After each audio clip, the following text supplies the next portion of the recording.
बच्चों, आज की कक्षा के दूसरे भाग में मैंने अभी अभी आपको बताया था कि मैं इस कविता के उस बचे हुए भाग को भी आपको बताऊंगी जो इस आपकी पुस्तक में संकलित नहीं किया गया है। तो इस कविता का बचा हुआ भाग है, जीवन का यह है जब प्रथम चरण, इसमें कहाँ मृत्यु है जीवन ही जीवन, अभी पड़ा है आगे सारा यौवन। यौवन मीन्स होता है बेटा युवावस्था। स्वर्ण किरण, स्वर्ण मीन्स सोने की किरण है, कल्लोलों पर बहता रे, लहरों पर बह रही है, जीवन लहरों पर बह रही है। बालक मन, बच्चों का मन, युवा का मन, मेरे ही अविकसित राग से विकसित होगा बंधु दिगंत। यानी कि मेरे मन के जो आशा है, जो मैं आपको प्रदान करूँगा, आपको राह दिखाऊंगा, उसी से सभी मेरे युवा भाइयों के जीवन में अनंत जो आशाएं हैं, दिगंत का मतलब होता है जिन आशाओं का अंत दिशाओं तक होता है, यानी कि अनंत होती हैं दिशाओं का, बच्चों कभी भी अंत नहीं होता है। तो ऐसी आशाएं उनके जीवन में आ जाएंगी और इसलिए कवि कहते हैं कि उनके जीवन का अभी अंत नहीं होगा और वो अपने जीवन की इन आशाओं से अन्य लोगों को भी प्रेरित करेंगे।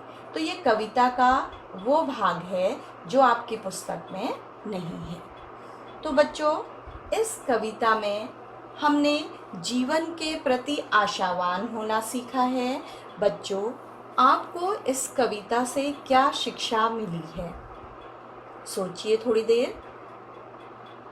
देखिए, मैं आपको बताती हूँ कि कभी कभी एक छात्र रहते हुए या युवा होते हुए और आजकल विशेषकर दौड़ भाग करते समाज में हमें निराशाएं घेर लेती हैं और हमें लगता है कि अब हम सफल नहीं हो पाएंगे और हम थक जाते हैं, आलस्य में पड़ जाते हैं, सोए हुए व्यक्ति के समान हो जाते हैं और कठिनाइयों से पार पाने का उपाय ही नहीं सोचते।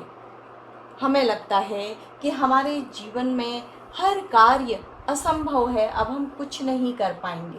तो ऐसे समय में कई लोगों की जो शिक्षाएं होती हैं वो हमें प्रेरित करती हैं कि हमें आगे बढ़ना है।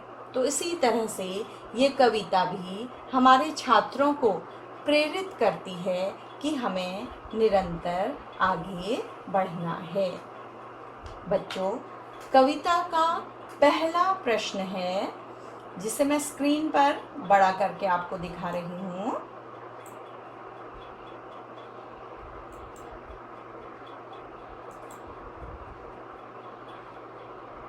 देखिए, पहला प्रश्न है कि कवि को ऐसा विश्वास क्यों है कि उसका अंत अभी नहीं होगा? तो इसका उत्तर है कि कवि को ऐसा विश्वास इसलिए है कि उसे लगता है कि उसके जीवन में युवावस्था के रूप में अभी अभी वसंत का आगमन हुआ है या वसंत आया है, यानी कि वह अभी अभी युवा शक्ति से भरपूर है और उसके जीवन में उत्साह व रचनात्मकता, कुछ कर दिखाने का मार्ग प्रशस्त है, मार्ग खुला हुआ है। इसलिए वह समाज को भी उत्साहित करना चाहता है और इसलिए वह कहता है कि उसके जीवन का अभी अंत नहीं होगा।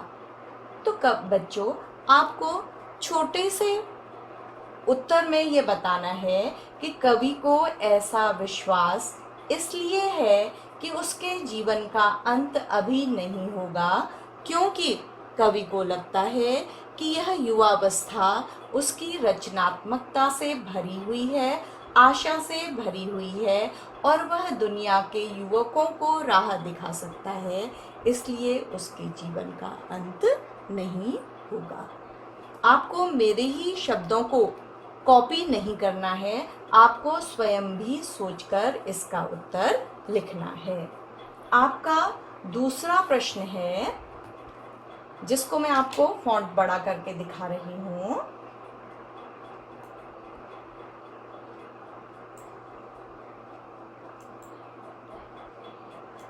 बच्चों, ये है, फूलों को अनंत तक विकसित करने के लिए कवि कौन कौन सा प्रयास करता है।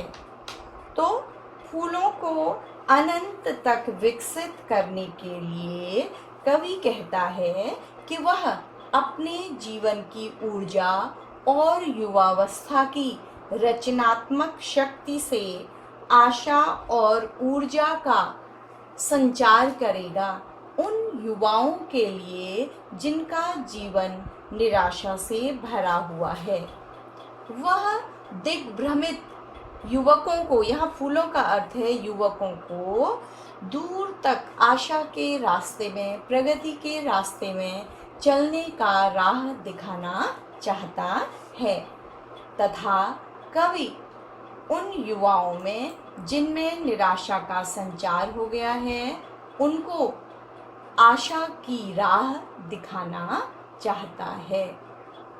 अब आपका तृतीय प्रश्न है कि कवि पुष्पों की तंद्रा और आलस को दूर हटाने के लिए क्या करना चाहता है।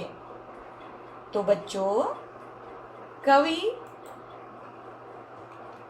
अपने जीवन में जो भी सकारात्मकता है उसको अपने जीवन से दूसरों के जीवन में भी संचारित करना चाहता है, नव युवकों को नया मार्ग दिखाना चाहता है ताकि नव युवक नए समाज का निर्माण कर सकें, जागरूक हो जाएं और ऊर्जा से भरपूर हो जाएं।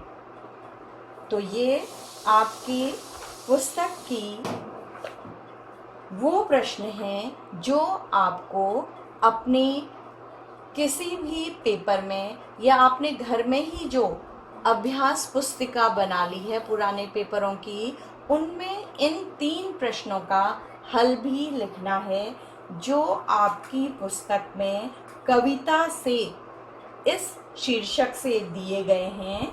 प्रश्न नंबर 1, 2 और 3, इन्हें आपको अपनी कविता में, अपनी पाठ्य पुस्तक में देखकर अभ्यास पुस्तिका में हल करना है। तो बच्चों, इसके पश्चात आप देखेंगे कि आपकी पुस्तक में कविता से आगे भी कुछ अभ्यास दिया गया है जिसे आपको मेरे साथ हल करना होगा। लेकिन बच्चों, मेरे हल करने से पहले आप भी इन प्रश्नों के बारे में सोचेंगे और अपने पास किसी पेपर पर लिखते जाएंगे। आपको लिखित कार्य बहुत नहीं करना है, बस छोटे छोटे वाक्यों में उत्तर दीजिएगा। सबसे पहला प्रश्न है, वसंत को ऋतुराज क्यों कहा जाता है? आपस में चर्चा कीजिए। तो बच्चों, जब इस कविता को मैंने आरंभ किया था तो मैंने आपको बताया था कि वसंत वो ऋतु है जिसमें प्रकृति का सबसे सुंदर रूप, मौसम का सबसे सुंदर रूप हमारे सामने आता है। फसलें पकी रहती है, सरसों फूली हुई रहती है, वृक्षों में कलियां आती हैं, वृक्षों की डालियां फूलों से भरी रहती हैं, इसलिए वसंत को ऋतुराज कहा जाता है। मैंने आपको ये भी बताया था कि वसंत के अतिरिक्त अन्य ऋतुएं भी होती हैं, उन ऋतुओं के नाम आपको याद करने हैं। तो बच्चों, इससे अधिक जो अभ्यास कार्य है वो हम इसी सेशन के भाग 3 में हल करेंगे।